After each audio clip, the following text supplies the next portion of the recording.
Oi, pessoal, então vamos iniciar aqui mais uma semana, né, de atividade de história para os quintos anos, do dia 31 de agosto a 4 de setembro. Então, trouxe para vocês aí uma ilusão de ótica, né? Então, quantos rostos vocês conseguem ver, né? Quantos rostos vocês conseguem localizar, encontrar, observar, perceber? Olha quantas palavras com o mesmo significado.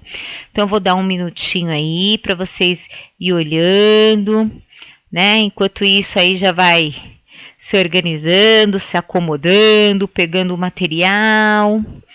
Mais um pouquinho, mais uns segundinhos aí, tá? Para nós darmos continuidade aos nossos estudos de revisão.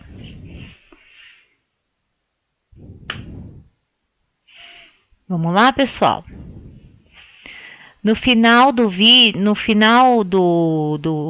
antes de concluir o vídeo, a gente vai ter a resposta lá, tá bom? Então aí, ó, focando na nossa revisão, dia 31 de agosto a 4 de setembro. Então vamos lá para o capítulo 5, povos indígenas da América.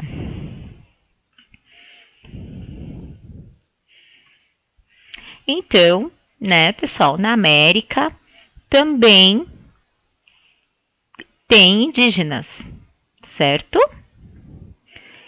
E que foram sobrevivendo aí ao longo do porém foram reduzindo, né? Foram reduzindo por conta de alguns fatores, né? Primeiro, quando os colonizadores chegaram aqui, né?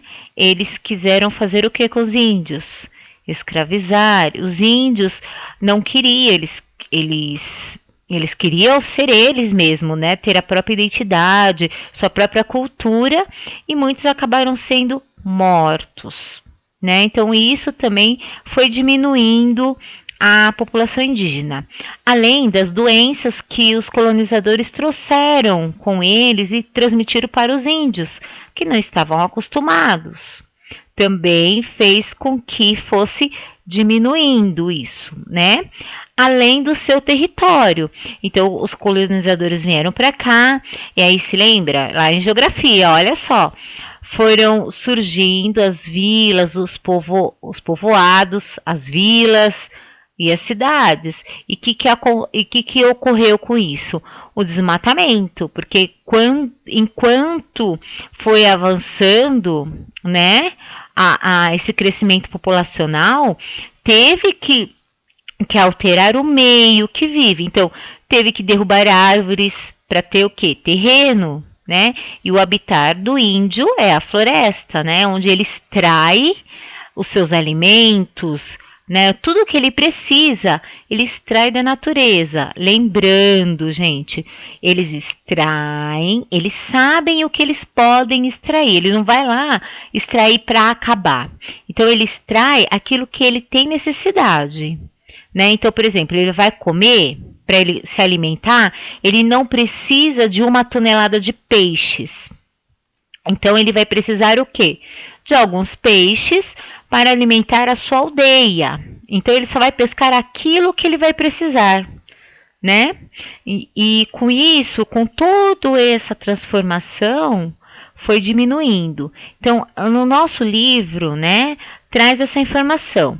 Em 2014, na América Latina, havia cerca de 45 milhões de indígenas, né? Então, aí vocês podem acompanhar na página 57, que é esse mapa que está aí, América Latina, os povos indígenas em 2014, né? Observamos que a Bolívia tem muito população indígena, né?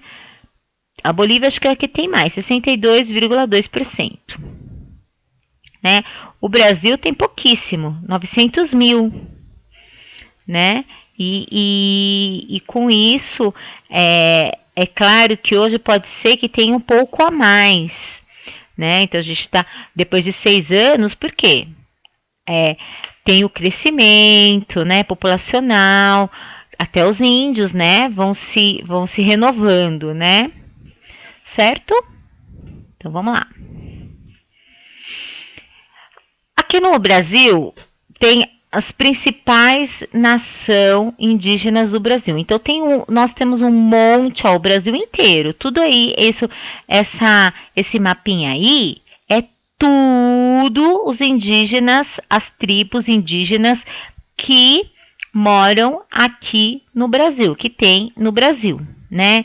Então tem, ó, o Chavante, o Guarani, ó, o povo Guarani, ó, tá mais aqui, ó, na região de São Paulo, ó, no Sudeste, né? Mas existe outras tribos também, né?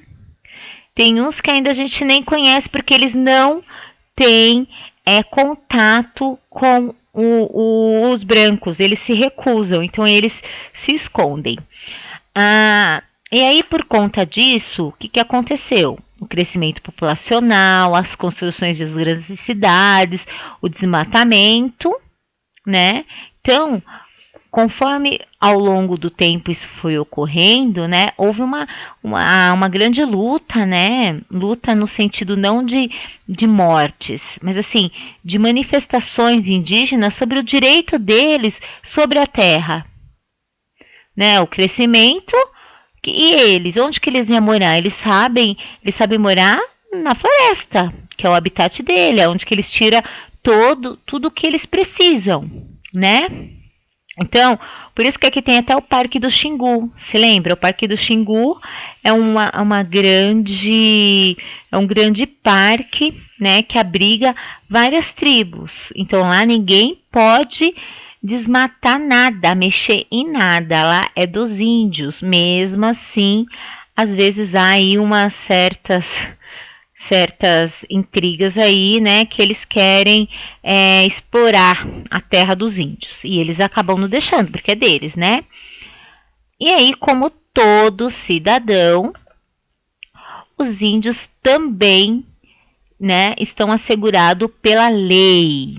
Então, lá no artigo 231 da Constituição Brasileira de 1988, está escrito assim: são reconhecidos aos índios sua organização social, costume, línguas, crenças e tradições e os direitos originários sobre as terras que tradicionalmente ocupa, competindo à União demarcá-las, proteger e fazer respeitar todos os seus bens. Então, quem é essa União? O governo federal. Então, o governo federal ele tem que demarcar e falar, não, olha, a partir de hoje essa terra é deles, ninguém pode. E eles têm direito como qualquer cidadão. Então eles têm direito ao quê? De manter suas tradições, manter o que eles são, como eles são, né? Olha aqui, essa fotinho aqui também está lá no nosso livro, né? Então, ó, tem uma placa aí indicando, ó, Governo Federal, Ministério da Justiça, Fundação Nacional do Índio, Terra Protegida. Então, e aí tem a lei lá, ó. O texto em vigor eleva também a categoria do próprio conceito de terras indígenas, no parágrafo 1 do seu artigo 231, que é o que a Pro leu para vocês. Então, é assegurado.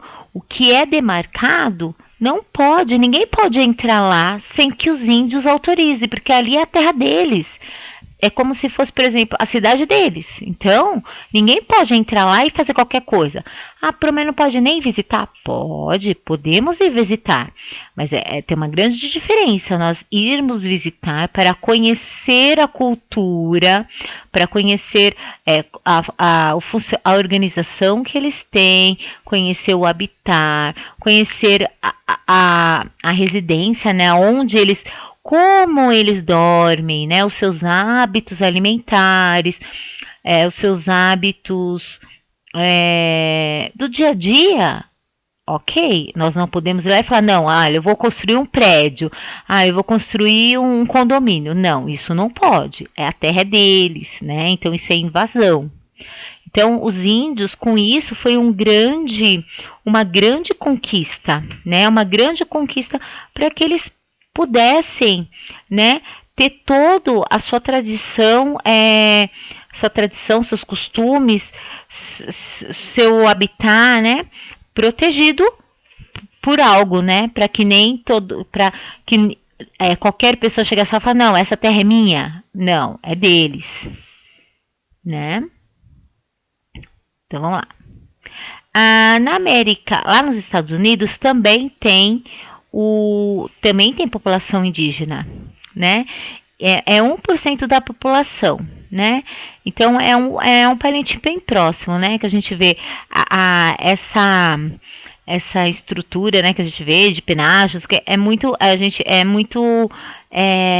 espelhada neles, né?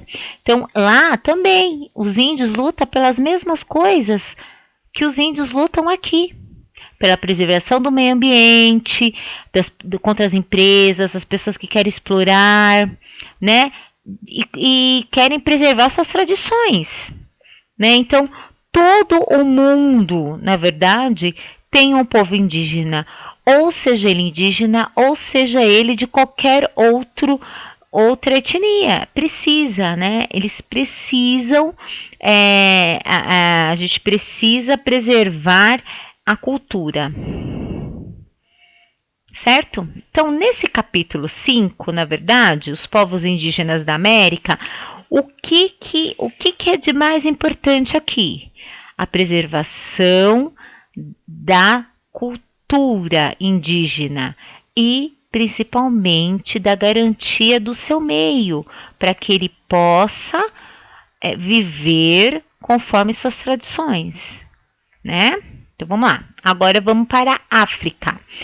Então vamos para o continente africano, a África. A África antiga, os egípcios. Então vamos lá. Também gosto. Então aí tem um mapinha aí do Antigo Egito, né? Então, essa primeira parte aqui vai falar sobre a sobrevivência, como eles faziam para sobreviver, né? Ou, na verdade, o desenvolvimento de uma tecnologia, por exemplo, tá? Então, o que a gente observa aqui, né? Então, aqui, ó.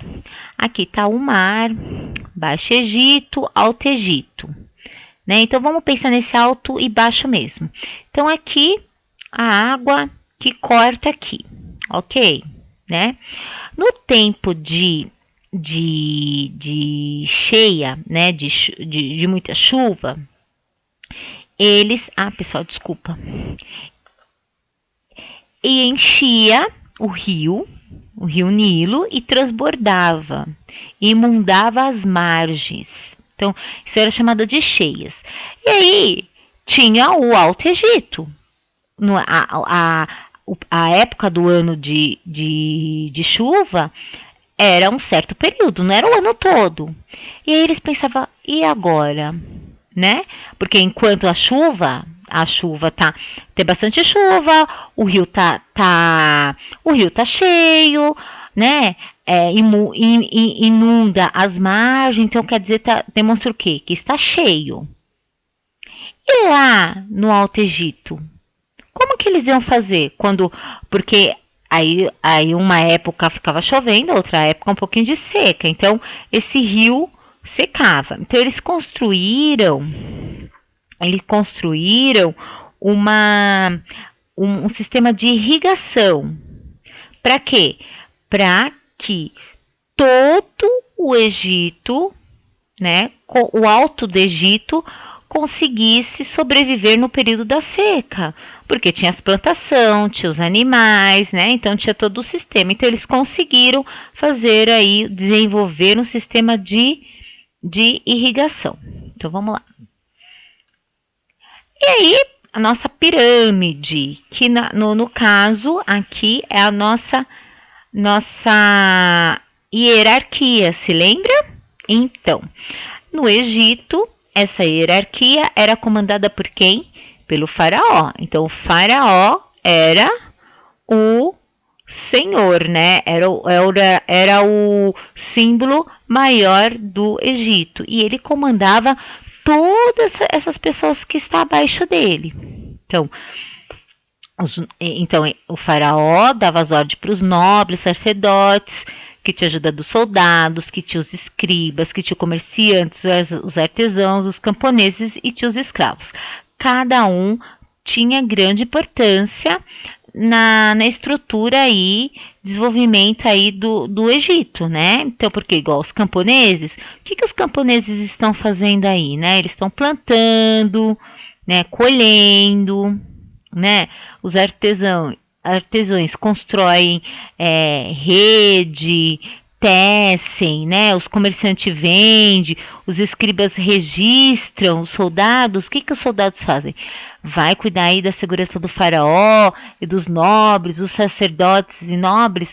Os nobres eram aquelas pessoas que ajudavam, eram como se fossem os conselheiros, né? E os sacerdotes eram vamos comparar como se fosse, por exemplo, um padre, um pastor, né? Então ele ficava cuidando da parte aí da trava-língua, hein? Da questão da religião, certo? Desculpa, pessoal. Então, olha, você viu que é uma pirâmide mesmo, né? Então, que cada um deles está dependendo do outro. E os escravos ajudavam os camponeses, ajudavam os artesãos e os comerciantes. E aí, os egípcios,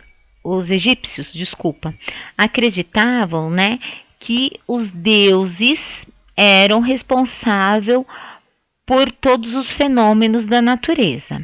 Então existia dois deuses, os deuses antropomórficos e o antropomórficos, né? Então o antroposomórficos era mistura humana e animal. Então nós podemos observar que tem alguns deuses igual Horus, acho que é Tote, Ra, Sete, Anubis e Sekhmet. São meio humano e meio animais. E o antropomórficos apenas formas humanas, né? E que o Deus, né, o faraó estava associado ao Ra e o Horus. O Ra, deus do sol, e Horus, deus da vingança, céu, proteção e guerra. Então, o faraó, ele era posto como uma divindade, né? Um filho de uma divindade, né? Que ele estava acima de tudo, né? Certo? E aí os egípcios acreditavam o quê? Que mumificando as pessoas, eles acreditavam que elas poderiam retornar. E quando elas retornassem, elas tinham que encontrar um corpo possível de ser reabitado, né? Porque eles acreditavam o quê? Que acreditava na vida após a morte e que depois a alma poderia voltar para o corpo. E aí, se ele encontrasse um corpo deteriorado, não dava para ele retornar. Então, eles faziam esse processo de conservação do corpo, e que foi conhecido como uma mumificação, certo? Um cuidado, né? Para que não se desintegre. Então, vamos lá, passando. E temos a própria escrita dos egípcios, que são hieróglifos, que significa gravação sagrada. Então eles conseguiram, né, aí os estudiosos, né, os historiadores, né, e as pessoas especialistas, né, conseguiram decifrar o que poderia estar significando aí cada desenho, porque havia uma repetição, então significava a mesma letra, né? Então eles foram conseguindo decifrar aí. e não muito tão distante, né, disso tudo, essa comunicação nessa gravação sagrada, hoje nós conhecemos muito fortemente, que está aí na internet, né, nos emotes, nos aplicativos, né, que tem carinha, tem pontinho, e cada um significa alguma coisa aí no mundo digital, certo? Isso. Então, pessoal, nessa parte dos egípcios, então a gente aprendeu o quê? Que os egípcios desenvolveram uma técnica de irrigação, né, para que pudesse ter aí a prosperidade na sua agricultura, e que nessa sociedade, era uma sociedade hierárquica, um comandava todos. A sua religião era baseada em deuses. Eles acreditavam na vida após a morte, por isso que eles conservavam as múmias, os corpos mumificando, e eles tinham uma escrita muito própria, né? Uma escrita sagrada, então eles faziam através de desenhos, certo? Então vamos lá, capítulo 7. A África Antiga, muitos povos. Aí nós vimos que a África muito rica, né, pessoal? Você viu? Olha, os egípcios, umas outras culturas, outras civilizações, né, que todas contribuíram para o que somos hoje, né? Isso que é o legal. Então, dentro aí da África Antiga, tem os historiadores encontraram vários vestígios de civilizações muito importantes, né? Dentro aí desse continente. Então, uma delas foi a civilização Nok. Por quê? Por que Nok? Porque habitava a região do rio Níger. Então, o que esse povo Nok fez de bom? Né? Tudo de bom. Então, eles observaram que esse povo que vivia na próxima região do rio Níger, eles eram agrícolas. Então, eles produziam sorgo, inhame e abóbora. E eles encontraram algumas peças de ferro. Então, eles acreditavam que eles dominavam a técnica da fundição de ferro. Só que a marca mais forte dessa civilização são as esculturas terracota, que são esculturas de cerâmica que precisavam ter essa técnica aí da cura, né, dessa argila, para que ela não se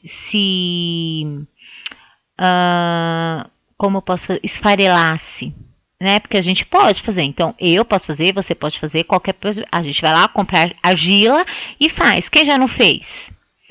Só que, o que acontece com o tempo, aquela argila que nós usamos, assim? A gente pode ir na casa de construção ou qualquer outro lugar que fala, me dá um saquinho, um pacotinho de argila. Aí a gente faz lá um vasinho bonitinho, né? Com água, molda, faz do jeito que a gente quer. Só que aí, com o tempo, quando ela começa a secar, o que a gente pode observar? Ela começa a esfarelar. Por quê? Ela precisa ser curada. O que é curada? Ela precisa entrar em contato com uma temperatura bem elevada para que os grãozinhos fiquem tudo colado, né? Fica tudo coladinho, e aí não solta, né? Quem já observou aí, né, algumas se vocês pesquisarem na internet, no YouTube, tem bastante vídeos falando sobre, e é bem legal, né? Então, essa civilização são essas marcas. Então, eles são agrícolas e eles dominavam a técnica de fundação de ferro, e eles também tinham as esculturas terracota. Também outra civilização ou reino, né? Outro povo muito importante foi o Kush. E eles também eram agrícola. Então, na verdade, aí todo mundo agrícola, por quê? Gente, todo mundo precisa fazer o quê? comer, né? Só que esse daqui, ele já ficava numa região conhecida como Núbia, localizada ao sul do Egito Antigo. Então, ele tá mais próximo aos egípcios aí, né? Então, eles são muito parecidos. Então, também eles eram um povo agrícola, só que aí tem uma diferença. O reino Kush, eles criavam animais, né? E uma outra característica importante é que eles observaram que havia uma dinastia. O que é? Sucessão de reis da mesma família que ocupa o trono. Então, em algum registro, eles observaram que o mesmo desenho, né, representando uma sucessão de uma mesma família. E que neste reino as mulheres eram muito importantes e que ocupavam posições de grande poder, né? E teve a Candace Amanirenas. Foi uma guerreira que com suas estratégias derrotou o Império Romano. Olha só que importante, né? E o Império Achu. Também povo agrícola, também criava animais, só que eles dominavam o quê? As redes comerciais no Mar Vermelho. Então, eles estão ligados mais ao comércio marítimo, né? E uma grande movimentação do quê? De mercadorias vindo do Oriente. Então, desculpa, pessoal, perdi aqui, peraí. Então, voltando. Então, eles eram grandes comerciantes, certo? Então, lá na página 83 está falando, né, os achumitas vendiam marfim, ouro, pedras preciosas, gado, incenso, chifres de rinocerontes e escravos. Então, eles eram grandes comerciantes. E eles também comandavam toda essa questão de mercadoria que era recebida também de outros países, né, do povo do Oriente, como os indianos e chineses, né? Uma grande marca são as moedas, né? A chumita aí, né, cunhada de ouro, bronze, né, bem vistosas, certo? E desse império tem as estelas achumitas, que são monumentos de pedra e que assim não se sabe muito ao certo, né? Porque assim tem nessas grandes pedras tem entalhada. O que está entalhada? Foi desenhada, esculpida na própria na própria pedra, desenhos, escritas. Então, eles acreditam que seja algum monumento representativo de algo. Então, ele podia ser uma homenagem, né? Um monumento funerário. Por quê? O que é funerário? Lembrou, aquilo representava, foi uma pessoa muito importante que recebeu uma homenagem a religioso ou político. Então, esses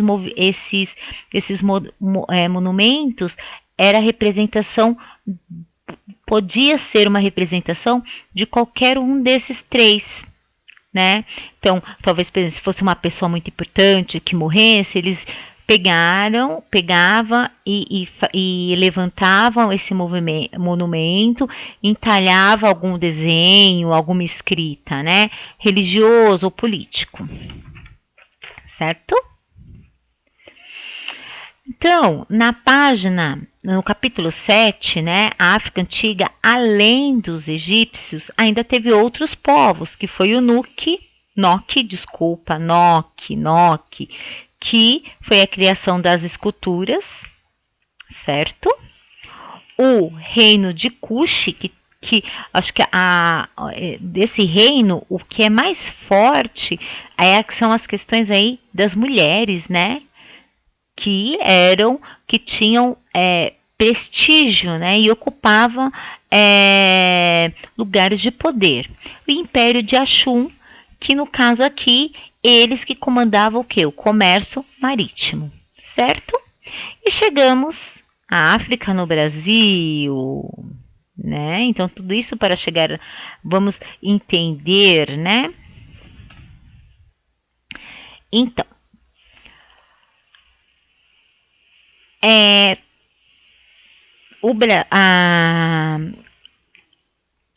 a África, ela é bem presente aqui no nosso país, porque eles, os africanos escravizaram, chegaram ao Brasil entre o século XV e XIX. Na época do que, pessoal? Vamos recapitular? Na época da questão da cana-de-açúcar e também do pau-brasil. Então, eles precisavam de mão de obra para trabalhar nessas fazendas. Então, eles vinham para cá, trazendo toda a sua cultura, seus conhecimentos, certo? E eles vieram principalmente da África Central e da África Ocidental. Então, eles trouxeram, que eu acabei de falar, seus costumes, seus conhecimentos. E aí, chegando aqui, houve uma interação, né? Em um momento, né? Porque assim, os africanos, né? Os africanos escravizados, eles tinham função, né? Às vezes era um médico, às vezes era até um príncipe de uma tribo. Eles tinham suas profissões lá, né? Então eles tinham sua identidade lá. E aí tinha essas identidades. E quando veio para o Brasil, trouxe tudo, seus costumes, seus saberes, né? E chegando aqui, eles foram interagindo aí com os colonizadores, né? Com as pessoas, né, que já moravam aqui. E surgiu o quê? A cultura afro-brasileira, né? Que é o quê? Essa junção, essa mistura, né, de informações, de cultura, de tecnologia, de aprendizado. E essa cultura afro-americana, essa cultura afro-brasileira, ela tem duas expressões, a materiais e imateriais. Ixi, o que é imateriais? O que será imateriais, hein, pessoal? Quem saberia, hein? Imateriais são o quê? As festividades, as danças, as músicas, né? E o material é o quê? O que pode pegar, né? Então, o artesanato, a cerâmica, se lembra? Noque, lá da África, eles tinham. Então, talvez os descendentes, né, que moram naquela região, aprenderam, né, a questão da cerâmica, de como trabalhar com cerâmica, né? Então, o material é isso, tá bom? E aí, o que eles contribuíram para a nossa música e nossa dança? O tambor. O tambor é utilizado em diferentes povos africanos e, quando trazido aqui para o Brasil, ele foi introduzido aí nas nossas músicas, né? Então nós vemos aí, né? Ele é presente em todos, né? Em todos os ritmos praticamente. E aqui são os tipos de dança, né? Que essas danças foram considerados patrimônios imateriais, né? Que não dá para pegar, mas que eles existem, né? E tem todo uma sistemática. Então, o maracatu, ele é um cortejo, é uma dramatização, né? E utiliza-se vários tipos de tambores, né? Olha, e aí tem dois aí com nomes super diferentes, né? E foi considerado até patrimônio do Brasil. Também tem o jongo, também, ó, é de origem angolana, né? Olha só que legal, né? Então, uma dança de roda e que tem aí, ó, dois tambores, né? Com nomes bem diferentes: caxambu e candongueiro. Bem legal, né? E as expressões religiosas, né?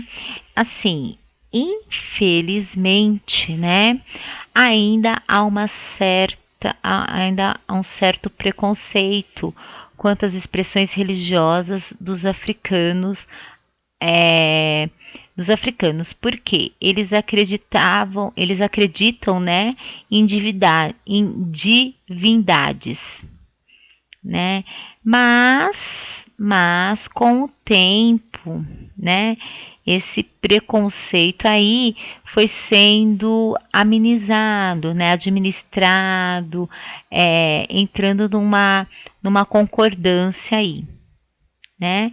E que eles o que eles fizeram, né? Eles pegaram e aproximaram suas divindades os santos da igreja. Então eles viram características, então, da das suas divindades com os santos da Igreja Católica. Então são características. Então há uma certa divindade tem características parecidas com, por exemplo, o Santo Antônio. Então, aquela divindade equivale ao Santo Antônio. É um exemplo, tá, pessoal? Então, e por que isso, né? Porque é uma forma de demonstrar que eles aceitavam, né? Que os africanos aceitavam a fé dos senhores que eram católicos, mas em contrapartida eles conseguiam também fazer as suas praticar as suas religiões, né? Pessoal, é muito delicado, né, essa questão de religiosidade, né? Cada um tem sua crença, tá, pessoal? Então, assim, não quero enfatizar muito, é só mesmo para a gente ter essa noção, tá bom? Brincadeiras e jogos. Então, nós temos um monte de brincadeira que tem origem africana, né? E que essas brincadeiras, principalmente um exemplo, tá? O pega-pega, esconde tem origens em atividade de caça, né? Então, era um jeito do quê? De preparar essas crianças, né, para a caça. Então, né, no pega-pega, então ser rápido, ágil, né, no esconde-esconde, ter agilidade, saber se camuflar. Então, é um jeito de ensinar, né, bem legal. População negra no Brasil atual. Então, em 2016, o IBGE, que é o Instituto Brasileiro Geográfico Estatístico, se eu não me engano, que ele é responsável, né, pelas estatísticas de qualquer tema no Brasil. Então, esse é o órgão responsável. 54% da população considera negra, né? Ainda, pessoal, infelizmente, há o preconceito racial, né? Infelizmente, né? Porém, a Constituição de 1998 fala lá que todos nós somos iguais perante a lei. Então, lá na Constituição, não está falando se você é branco ou se é preto, não. Ele está falando da igualdade de todos. Todos são iguais. O que é essa igualdade? É considerar que todos são pessoas, são seres humanos, né? Não é uma cor, um tom de pele, um modo de cabelo, o jeito de andar que vai igualar todo mundo. Cada um é diferente, tá bom? Porém, perante a lei, todos nós somos considerados seres humanos, tá? E ainda fala aí um pouquinho, né,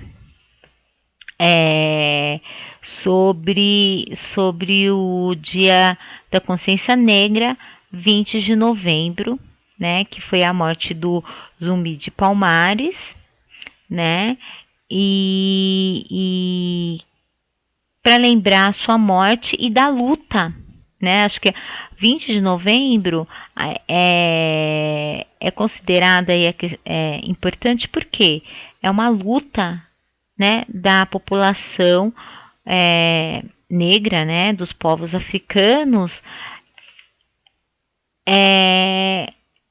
criar o seu espaço dentro do Brasil, né, ou dentro de uma sociedade, né, então falar, olha, nós somos iguais a vocês, trabalhamos, pagamos impostos e não é uma cor que vai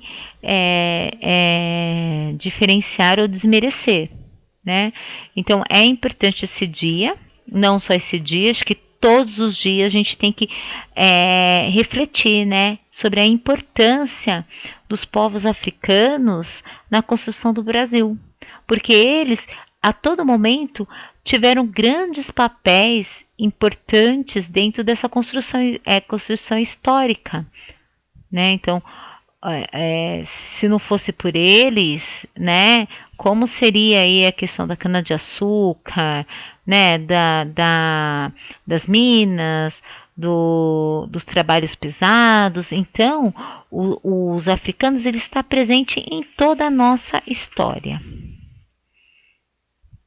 Certo, pessoal? Então, espero que vocês aí tenham gostado. Então, só retomando aqui, África no Brasil.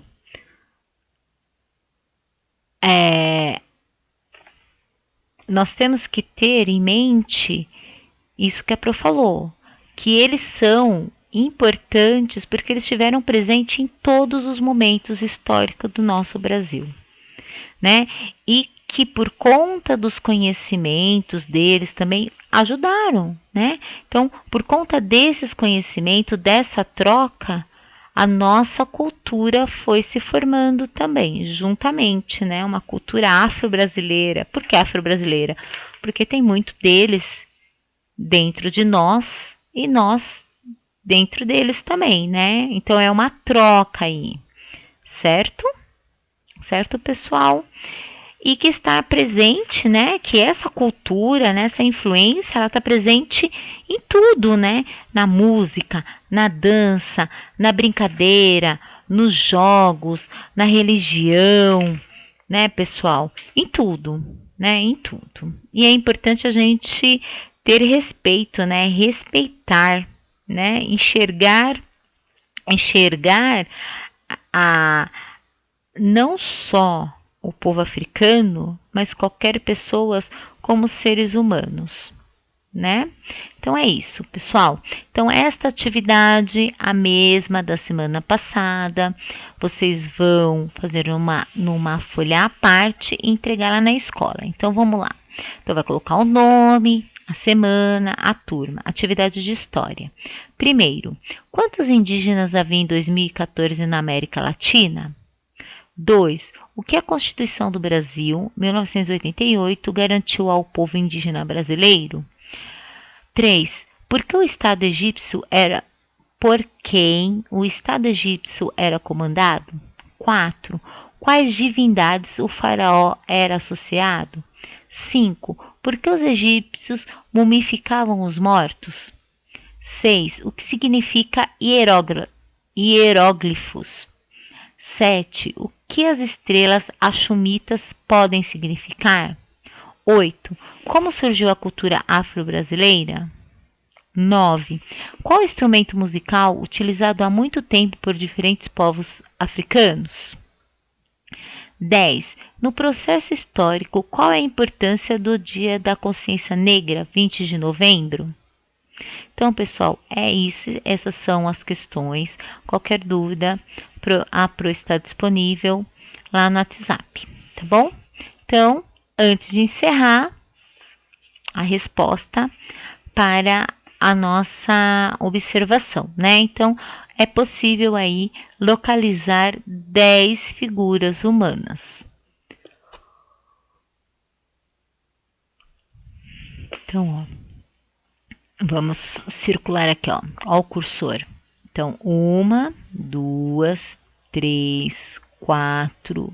O 5 tá bem coladinho com 4, 6, 7, 8, 9, 10. Certo? Então, pessoal, é isso. Obrigada. Boa atividade, né? E até a próxima semana.